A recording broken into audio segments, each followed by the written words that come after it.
사도신경하심으로 우리의 신앙을 하나님 앞에 고백합니다. 나는 전능하신 아버지 하나님, 천지의 창조주를 믿습니다. 나는 그의 유일하신 아들 우리 주 예수 그리스도를 믿습니다. 그는 성령으로 잉태되어 동정녀 마리아에게서 나시고 본디오 빌라도에게 고난을 받아 십자가에 못 박혀 죽으시고 장사된 지 사흘 만에 죽은 자 가운데서 다시 살아나셨으며 하늘에 오르시어 전능하신 아버지 하나님 우편에 앉아 계시다가 거기로부터 살아있는 자와 죽은 자를 심판하러 오십니다. 나는 성령을 믿으며 거룩한 공교회와 성도의 교제와 죄를 용서받는 것과 몸의 부활과 영생을 믿습니다. 아멘. 찬송가 510장입니다. 찬송가 510장입니다. 하나님의 진리 등대 길이 빛나니 우리들도 등대되어 주의 사랑 비추세. 우리 작은 불을 켜서 험한 바다 비추세. 물에 빠져 헤매느니 건져내어 살리세. 죄의 밤은 깊어가고 성난 물결 설렌다. 어디 불빛 없는가고 찾는 물이 많구나. 우리 작은 불을 켜서 험한 바다 비추세. 물에 빠져 헤매느니 건져내어 살리세. 너의 등불로 두어라. 거친 바다 비춰라. 빛을 찾아 헤매느니 생명선에 건져라. 우리 작은 불을 켜서 험한 바다 비추세.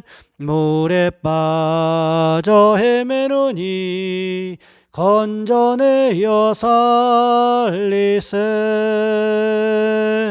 아멘. 기도합니다. 사랑의 하나님, 한 주간을 시작하는 귀한 월요일에 한 주간의 첫 시간을 하나님 앞에 먼저 예배와 기도를 통하여 드릴 수 있도록 인도하신 것 감사를 드립니다. 주여 우리를 도와주셔서 성령께서 우리보다 한 걸음 앞장서 가셔서 우리의 삶을 평탄케 하시며 우리의 삶을 평온케 하시는 귀한 역사가 일어날 수 있도록 주님 인도하여 주시옵소서. 한 주간의 삶의 현장에서 성령께서 우리의 삶을 만지시기를 원합니다. 그래서 하나님, 사람과 사람 사이의 관계가 평안해질 수 있도록 도와주시옵시고 우리의 가정이, 우리의 교회가, 우리의 삶의 현장이 평온해지는 귀한 역사가 일어날 수 있도록 주여 인도하여 주시옵소서. 하나님, 높은 곳, 높은 산이 낮아지고 깊은 골이 메워지는 귀한 역사가 일어남으로 말미암아 성령께서 우리의 삶에 주관하시는 하나님 귀한 역사가 순간순간마다 더해질 수 있도록 주여 인도하여 주시옵소서. 우리의 연약함을 아시는 주님, 우리를 도와주셔서 우리가 세상의 이치대로 사는 것이 아니라 하나님 말씀의 원리대로 살아가는 귀한 한 주의 삶이 되어질 수 있도록 주님 주관하여 주시옵소서. 귀한 시간에 함께 예배합니다. 예배하는 성도들의 기도의 제목들마다 주님 만지시고 간섭하시고 응답하시고 고치시는 역사가 일어날 수 있도록 주님 주관하여 주시옵소서. 우리 주 예수 그리스도의 이름으로 감사하며 기도하옵나이다. 아멘. 오늘 말씀 사도행전 10장에서 보겠습니다. 사도행전 10장 23절로 33절까지 말씀입니다. 제가 가진 성경은 신약성경 204쪽에 있습니다. 제가 봉독해 드립니다.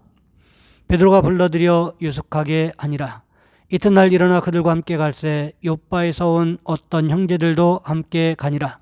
이튿날 가이사랴에 들어가니 고넬료가 그의 친척과 가까운 친구들을 모아 기다리더니 마침 베드로가 돌아올 때에 고넬료가 맞아 발 앞에 엎드려 절하니 베드로가 일으켜 이르되 일어서라, 나도 사람이라 하고 더불어 말하며 들어가 여러 사람이 모인 것을 보고 이르되 유대인으로서 이방인과 교제하며 가까이 하는 것이 의법인 줄은 너희도 알거니와 하나님께서 내게 지시하사 아무도 속되다거나 깨끗하지 않다 하지 말라 하시기로 부름을 사양하지 아니하고 왔노라. 묻노니 무슨 일로 나를 불렀느냐? 고넬료가 이르되 내가 나흘 전 이맘때까지 내 집에서 제9시 기도를 하는데 갑자기 한 사람이 빛난 옷을 입고 내 앞에 서서 말하되 고넬료야, 하나님이 내 기도를 들으시고 내 구제를 기억하셨으니 사람을 요바에 보내어 베드로라는 시몬을 청하라. 그가 바닷가 부두장이 시몬의 집에 유숙하느니라 하시기로 내가 곧 당신에게 사람을 보내었는데 오셨으니 잘하였나이다. 이제 우리는 주께서 당신에게 명하신 모든 것을 듣고자 하여 다 하나님 앞에 있나이다. 아멘. 오늘 본문의 말씀을 가지고 한결같은 하나님이라는 제목으로 함께 말씀을 살펴보겠습니다.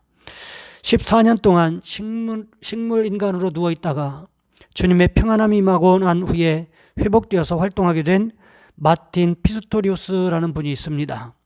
평범하게 살던 남아프리카 공화국의 한 소년이었습니다. 12살 되던 해에 갑자기 목에 통증이 오기를 시작을 하더니 갑자기 먹지도 못하게 되고 말도 못하고 전신 마비가 되어버렸습니다. 병의 원인도 모르고요. 의사들은 병원에 가자마자 아이가 곧 죽게 될 것이라고 이야기를 했습니다. 식물인간이 되어 누워있는데 4년이 지난 후부터 조금씩 의식이 돌아오기를 시작을 했어요. 하지만 전신 마비 상태였기 때문에 의식이 돌아온 것을 사람들이 알아채지를 못했습니다. 그래서 평생 이렇게 내가 의식은 있지만 아무도 알지 못하는 상태에서 몸에 갇혀 이렇게 죽어가겠구나, 이런 생각을 하게 되었다는 거죠. 당시를 이렇게 회상합니다. 다른 사람들의 눈에 저는 화분에 담긴 식물과 같았습니다.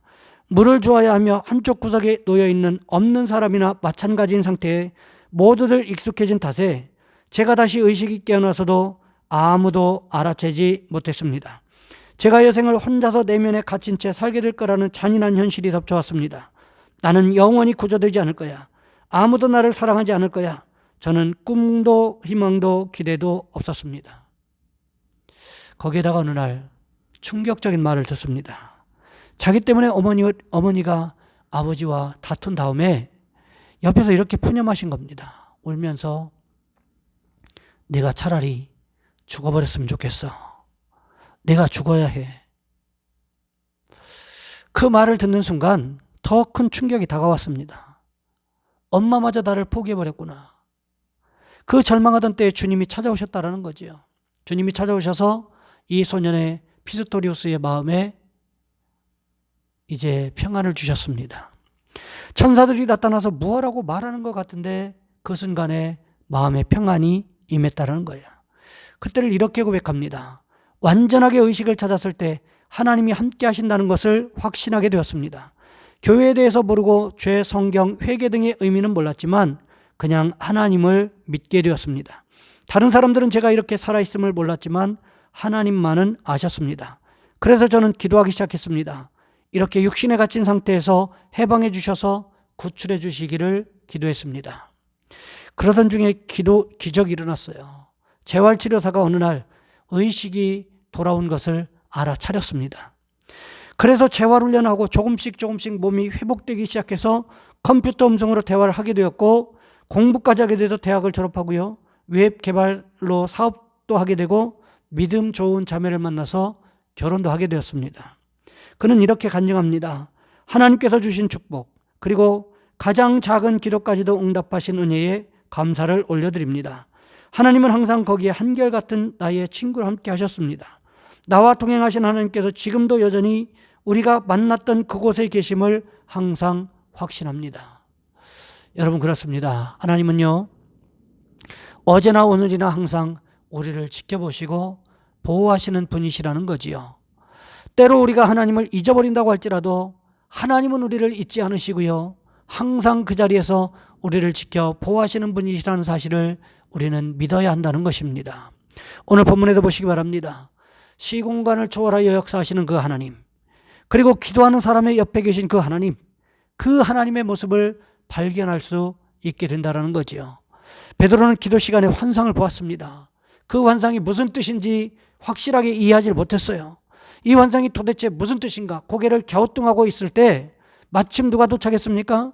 백부장 고넬료가 보낸 경건한 부하 한 사람과 하인 두 사람이 이 베드로가 머물고 있는 무두장이 시몬의 집에 도착해 있었다는 거죠. 그와 동시에 성령께서 말씀하십니다. 사도행전 10장 20절 말씀해 보시면 일어나 내려가 의심하지 말고 함께 가라. 내가 그들을 보내었느니라.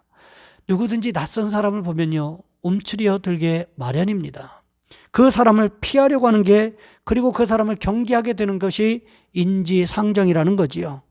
그래서 성령께서 베드로에게 당신이 보낸 사람들이라고 의심하지 말고 함께 가라고 베드로에게 미리 말씀하고 계신 거예요.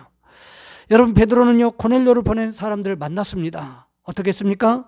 오늘 본문 23절 말씀해 보시면 이렇게 기록합니다. 베드로가 불러들여 유숙하게 아니라 이튿날 일어나 그들과 함께 갈새 욥바에서 온 어떤 형제들도 함께 가니라. 베드로가 고넬료가 보낸 사람들과 하룻밤을 지낸 후에 그 다음날 욥바에 있던 다른 믿음의 형제들 가운데 몇 명과 함께 가이사랴를 향해서 떠났다는 것입니다. 이 모든 과정들을 한번 생각해 보자는 거예요. 하나님은 누구의 기도를 들으셨습니까? 이방인 백부장 고넬료의 기도를 들으시고 응답하셨다는 거지요. 그렇다면 이방인 백부장 고넬료의 기도를 들으셨던 그 하나님께서 오늘 우리의 기도를 듣지 않으실까요? 그렇지 않습니다. 하나님은 오늘도 우리의 기도를 듣기를 원하신다는 거예요. 우리의 기도 소리를 듣고 싶어 하신다는 거지요. 그렇기 때문에 우리는 하나님 앞에 순간순간마다 기도해야 될 이유가 있다는 것입니다. 오늘 본문에 보시면 고넬료의 기도를 통해서 일하셨던 그 하나님께서 베드로에게 동일하게 역사하셨던 모습을 볼 수가 있습니다. 이방인에 대해서 정통 유대인으로 선입견에 잡혀 있었던 그 베드로에게 환상을 통해서 이방인도 하나님께서 선택하신 하나님의 백성이라는 것을 깨닫게 하셨다는 거죠. 만일 하나님께서 이 사실을 베드로에게 깨닫게 하지 않으셨다면 베드로가 이방인인 고넬료를 찾아갈 이유가 전혀 없었다는 것입니다. 왜 그럴까요? 오늘 본문 28절과 29절 말씀해 보시면 이렇게 기록하고 있습니다. 이르되 유대인으로서 이방인과 교제하며 가까이 하는 것은 의법인 줄은 너희도 알거니와 하나님께서 내게 지시하사 아무도 속되다 하거나 깨끗하지 않다 하지 말라 하시기로 부름을 사용하지 아니하고 왔노라. 묻노니 무슨 일로 나를 불렀느냐. 베드로는요 하나님께서 환상으로 깨우치지 않으셨다면 내가 오늘 이 자리에 오지 않았을 거라고 이야기를 하고 있는 것입니다. 아무리 백부장 고넬료의 명령이라고 할지라도 나는 분명히 거절했을 것이다 이렇게 이야기하고 있다는 거지요. 왜요? 백부장 고넬료는 이방인이기 때문에 그랬습니다. 이달리아 부대의 백부장이었기 때문에 정통 유대인인 이 베드로가 교제해서는 안 되는 이방인이었다는 거지요. 여러분 그런데 어떻습니까? 하나님께서 이방인 백부장 고넬료의 기도를 들으시고 기억하셨기 때문에 기도 중에 환상으로 이 고넬료에게 베드로에게 깨우치게 하셨음을 우리는 기억해야만 된다는 것입니다. 베드로에게 환상을 보여주신 것은 전적인 하나님의 주권이었습니다. 뿐만 아니라 성령께서 베드로에게 고넬료가 보낸 사람들에 대해서 말씀하신 것도 성령님의 전적인 주권이셨다는 거지요. 그런데 이 모든 것들이 어떻게 일어났습니까? 하나님께서 고넬료의 기도를 들으시고 고넬료의 기도를 기억하셨기 때문이라는 것입니다. 그것을 어떻게 할 수가 있습니까? 오늘 본문 30절과 31절 말씀해 보시면 이렇게 기록하고 있습니다. 고넬료가 이르되 내가 나흘 전 이맘때까지 내 집에서 제9시 기도를 하는데 갑자기 한 사람이 빛난 옷을 입고 내 앞에 서서 말하되 고넬료야 하나님이 내 기도를 들으시고 내 구제를 기억하셨으니 이렇게 기록하고 있습니다. 고넬료의 기도 시간에 맞추어서 빛난 옷을 입은 한 사람이 고넬료 앞에 섰는데 그분이 누구셨을까요? 바로 하나님께서 보내신 사자였다라고 고넬료는 고백하고 있다는 거죠. 하나님의 사자가 무엇을 말씀하셨습니까?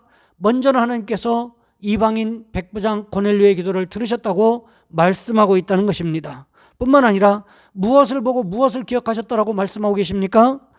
고넬료가 이웃들에게 베푼 구제를 하나님께서 보셨고 고넬료의 기도를 하나님께서 들으셨고 기억하셨다 이렇게 기록하고 있는 것을 볼 수가 있습니다.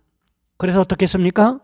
하나님께서 고넬료의 기도에 응답하시기 위해서 하나님의 사자를 보내셨다는 거지요. 여러분, 우리에게도요, 이런 모습이 있으시기를 원합니다. 하나님께서 우리가 이웃들에게 베푼 선행을 보시고 우리의 기도를 보시고 들으시고 기억하시는 축복이 있으시기를 원합니다. 여러분 생각해 보세요. 다른 사람이 나를 기억해 주는 것만도 얼마나 큰 축복입니까? 그런데 하나님께서 나를 기억하시고 내 기도를 기억하시고 나를 만나주시는 것, 이것이 얼마나 큰 축복이냐는 것입니다.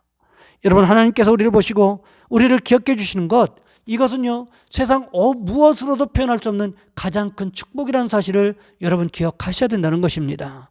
바라기는 이런 축복이 날마다 우리의 삶의 현장에 임하시기를 주님의 이름으로 부탁을 드립니다. 이 시간 우리 한 목소리 함께 기도합니다. 하나님, 우리가 세상에서 살아갈 때 우리의 모습을 기억하여 주시고 하나님 앞에 예배할 때, 하나님 앞에 기도할 때 우리의 기도 소리를, 우리의 예배 소리를 기억하여 주시옵소서. 오늘 하루 한날의 삶의 현장에서도 주님께서 기억하시고 우리의 모습을 기억하시고 축복을 베푸시는 모습이 있게 도와주옵소서. 이 시간 우리 주여 한번 간절히 부르신 후에 한 목소리 함께 기도합니다. 주여, 사랑의 하나님, 우리를 도와주시기를 원합니다.